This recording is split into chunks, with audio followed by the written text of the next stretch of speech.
Hi guys, welcome back to the channel. I'm obviously not in the L322 today. I'm actually in a Tesla, more specifically a Model Y.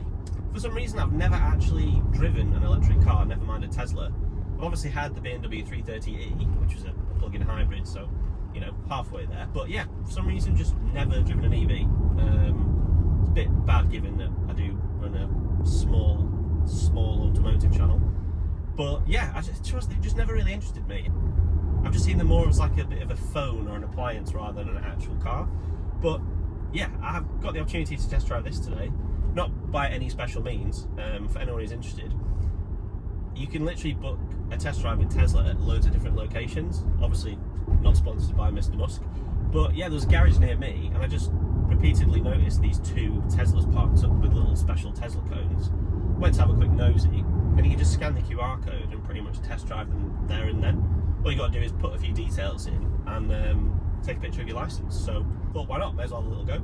And that's where we are today. So you only get it for an hour, and I've already wasted quite a bit of time just messing about and getting to know the car a little bit from what I can. So I just thought well, it's not even a review, I just thought I'd give you my thoughts on it and, you know, see what I actually think of it. So yeah, let's get into that. So first off, I think probably the main thing I always hear about Teslas is build quality. I think the initial ones, from what I understand, so the Model S and the early Model 3s, probably did suffer a little bit. I think they were built in different factories and, you know, there were some quality control and just general quality issues. And I kind of still hear that today a little bit, but to be honest, I don't really see that at all in this.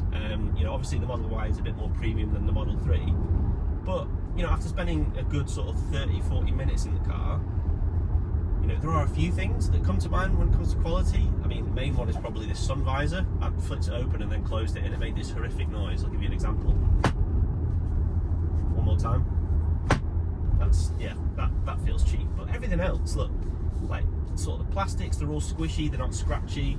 Dashboard's good, everything feels solid. You know, the kind of sort of videos you see of people creaking the center consoles of Mercedes and stuff.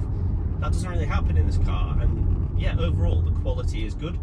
One thing that did strike me, and it's probably, you know, a key reason why people say, you know, they're not built well, is the noises it makes. You know, there are a few little rattles and creaks, and initially I thought, you know, that's quite annoying. But where I've driven the car, they're obviously bound to happen. You know, there are so many parts and components of this interior. You know, those noises would probably occur on any other car, but because this car's near silent, and if you don't have the radio on, which I obviously don't now, you know, it is going to make noise. So I think you'd probably get used to it, and unless you're on a really, really bumpy and sort of grim road, it's really not too bad. But generally, the interior is actually a pretty nice place to be. It's obviously extremely minimalist, but everything feels nice. The seats are comfy, the faux leather feels good. You know, I do like this sort of suede Alcantara, whatever you want to call it. It is a nice place to be. It is just extremely, extremely minimalist. And, you know, if you like buttons and knobs and dials, etc., this isn't the car for you, because there is nothing. You literally get two stalks, two little thumb control buttons, and a huge, huge screen with, from what I've seen as well, this little thing below here, you won't be able to see it. You can charge your phone on it and hold your phone, so that's convenient. But apart from that, it's very minimalist. Like, there's nothing in here at all. It's like you've been sold a car with a steering wheel and a screen. But the functionality within everything else is fantastic, and it's all there. I've obviously not had a chance to play around with everything, but, you know, from the basic stuff I've seen, it's decent. It's just whether, you know, on a day-to-day basis I could live with having to go into the screen for everything. I think on previous videos I've said, you know, we're getting into a stage now in an era of cars where everything is just on a screen and physical buttons and knobs just don't exist anymore. And for stuff like changing climate control, like, that is annoying. So would that annoy me day to day? Probably, but I think so far the pros of what you get with everything else outweigh the kind of cons that you would get from that. From what I've seen, you can watch YouTube, there's all sorts of apps in there. You can't obviously watch YouTube while you're driving, but you can do all sorts. Yeah, I think I'd really like to do a proper deep dive on one of these cars. I can see why, even just driving it for a little bit, why people like them so much as a daily. If you're not into cars and you don't want something that's exciting or, you know, a bit of a thrill, and you just want to get from A to B in a comfy, quiet, you know, refined and well-spec'd vehicle, then I can 100% see why people are getting these, because it does all of those things. So I guess that's the interior and the cabin and the overall feel of the car. What's it actually like to drive? Well, from fiddling around on the screen and everything, I've seen that there are a lot of options to actually tailor the driving style and everything else, you know, to make the car drive and feel different. But one thing that's annoying, I don't know if they've just turned it off because it's a test drive version, for some reason you can't reduce the regenerative braking. I think I did check on my phone and it's under like a deceleration mode, and that's just not on there. And yeah, when I first got in the car, it is awful. When that system is at its max, as soon as you take your foot off the pedal even slightly, it's like you press the brakes, which I get, that's what it's for. But yeah, I would, if I could, I would definitely try it without, or at least reduce it. I did have that option on the 330e, and I thought that was really useful. So yeah, it's a bit annoying I can't turn that off on a test drive, but it's good to know that the functionality can be reduced or turned off. But anyone who drives that full system on, honestly, I don't know how you do it, it's awful.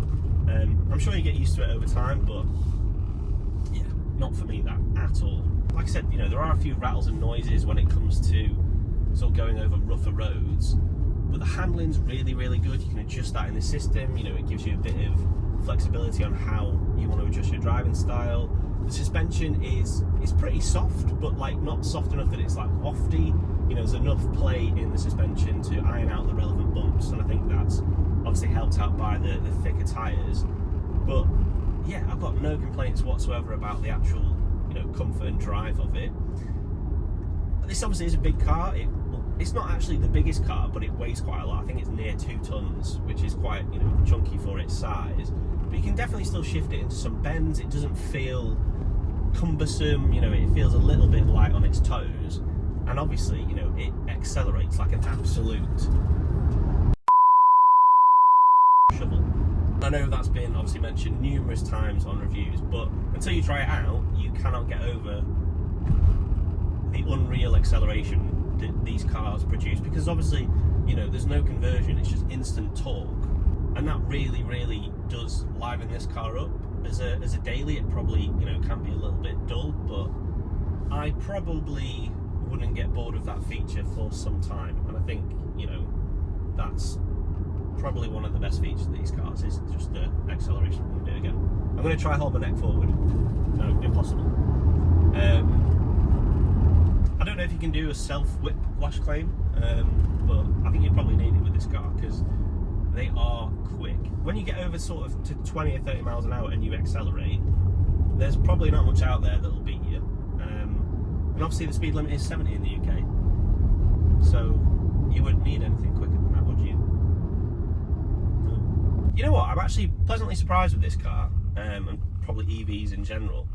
I think I was kind of expecting it to be really heavy and not sluggish, because obviously it is quick, but really kind of, I thought you'd feel the weight of the car and it would just feel quite boring to drive. I think if you wanted to push this, you could still have fun. It's obviously not the car, you know, designed to do that, but I think if you wanted that element from this car, it can definitely offer it to you. So yeah, I think I probably will explore the idea of an EV a bit more. I'd quite like to know the difference between the Model 3 and the Model Y. There's obviously a big price difference and a size difference, and this has got a hatchback boot and the Model 3 doesn't, blah blah blah.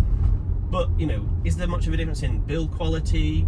Is there a difference in speed, etc.? I actually don't know which one this is. I will double check when I get out. I think it's just the standard range. I don't think it's the long range version. Could be mistaken. I think given the speed, it might actually be one of the dual motor ones, but I'm not sure. Anyway, overall, genuinely quite impressed. Like I said earlier, I can 100% see why people do have these cars. You know, I see them everywhere, and you know, there's a reason EVs in general are just getting more popular. If you just want a solid, reliable, comfy, quiet, cheap to run car, it's quite hard to look at a combustion option if you're not into cars and, you know, you just want the least hassle possible. So I get it, I 100% do. I'm obviously currently at the complete polar opposite of a daily driver. I say daily driver, like most normal people just have one car. Obviously at the moment I'm rocking my L322 Range Rover as my daily, which we'll see how long that lasts, to be honest. I love it to bits, but getting back into something like this where it is ultra modern, you know, there's so much tech, it's cheap to run, it's reliable. I mean, I've not been let down by my Range Rover yet, but you know, it's just going to get you from A to B. There's no issues. You don't have any problems in the back of your head. You know, do I just go for something like this at some point? This kind of makes me feel like I probably should. And I didn't think I'd feel like that after driving this for under an hour. I really thought I'd come away going, yeah, a bit gimmicky, it's what it is, not for me. But yeah, I do get it. I do get it. So there you go, guys. That was obviously an extremely quick whistle-stop tour of the Tesla Model Y. I hope it was, you know, slightly informative. I appreciate it was very rushed. I didn't actually intend to record anything. I just thought I'd kind of give you my live thoughts of the car. I'd definitely like to spend more time with one of these. I think I could probably get on very well with one of these in my life right now. Maybe watch this space, who knows.